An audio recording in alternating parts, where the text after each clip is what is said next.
તો મજૂરીએ જાઓ છો તો બધાનું ભરણ પોષણ થઈ શકે ખરું? નથી થતું. એ તો હવે ભગવાન માતાજી થોડું થોડું ધ્યાન રાખે તો એમના હાલ્યા રાખે અમારું.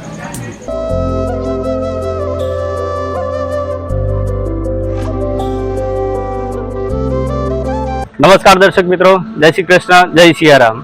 જીવ મૈત્રી યુટ્યુબ સેવાના માધ્યમ દ્વારા આજે અમે બોટાદ જિલ્લાના અને બોટાદ તાલુકાના પીપરવડી ગામે જઈએ છીએ કે જ્યાં એક જરૂરિયાતમંદ પરિવાર છે તેની મુલાકાત લઈએ અને થોડો ટેકો આપવામાં મદદરૂપ થઈએ. ચાલો આપણે જઈએ.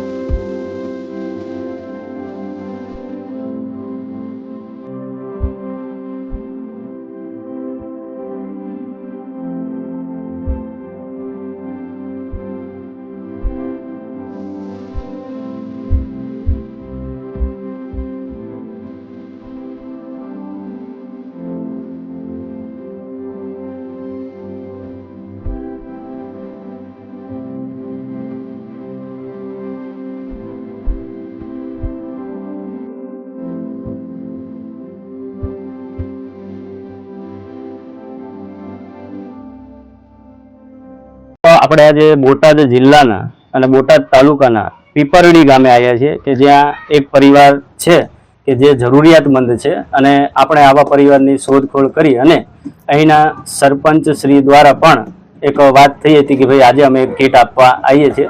તો આ પરિવારની આપણે આજે મુલાકાત કરીશું. તો તમારું નામ જણાવશો? હા, વિજયભાઈ. વિજયભાઈ, તમારે કેટલા બાળકો છે? 2 છોકરા ને 2 છોકરીઓ. અચ્છા, અને તમારા મમ્મી તમારા સાથે રહે છે? હા, એ અમારી સાથે રહે. અચ્છા, તો 2 દીકરી અને 2 દીકરા તેમજ પોતાના માતા, એટલે આ બધાનું ભરણ પોષણ કરવા માટે તમે દાડીએ જતા છો? હા, મજૂરી કરી. મજૂરીએ જાઓ છો તો મજૂરીએ જાઓ છો તો બધાનું ભરણ પોષણ થઈ શકે ખરું?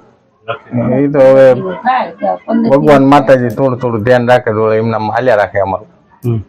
તમે દાડીએ જાઓ ખરા? હા. અચ્છા, તો દાડીએ ક્યારે આમ જાવ? કપાની સીંધે આવતા જાય. કપાની સીઝન આવે ત્યારે જાઓ છો.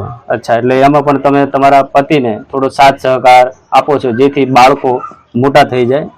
તો મિત્રો, જીવ મૈત્રી યુટ્યુબ સેવાના માધ્યમ દ્વારા આજે અમારા દાતા તરીકે ધંધુકા તાલુકાના ખસ્તા ગામના વડા નરેન્દ્રસિંહના દીકરીબા જાનવીબાનો જન્મદિવસ હતો.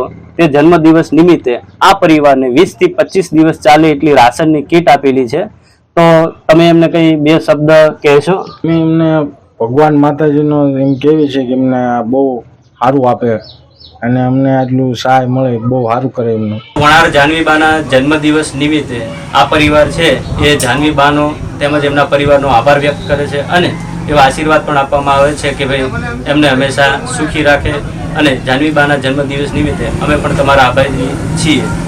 તો મિત્રો, બોટાદ જિલ્લાના અને બોટાદ તાલુકાના પીપળી ગામના સરપંચશ્રી દ્વારા આપણને આ ઘર બતાવવામાં આવ્યું અને આ પરિવારને ફૂલ નહીં તો ફૂલની પાંખડી થોડા દિવસ ટૂંકા થાય એ માટે અમે કીટ પણ આપી હતી.